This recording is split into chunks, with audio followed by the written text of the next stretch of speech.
Growth is physical growth. Child is growing in height and weight. Similarly, at the same time, child is achieving various milestones, which is called development. Yeah. First 3 years is a critical period of life when majority of the 90% of the brain develops. So this is the time when we have to follow the development very closely. Early intervention is the key to success in all the children. Most of the problem which are seen later on in life can be detected in early life and can be rectified as well.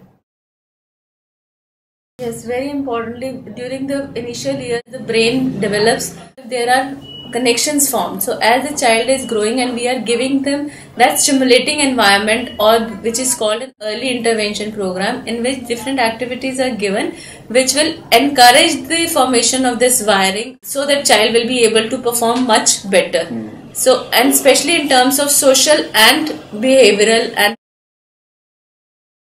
because most of the time we are not familiar with the developmental milestones and we do not know whether our child is doing normally for his age or not.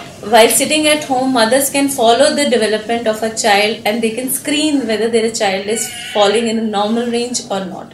If there is any variation from this, you can always consult a doctor.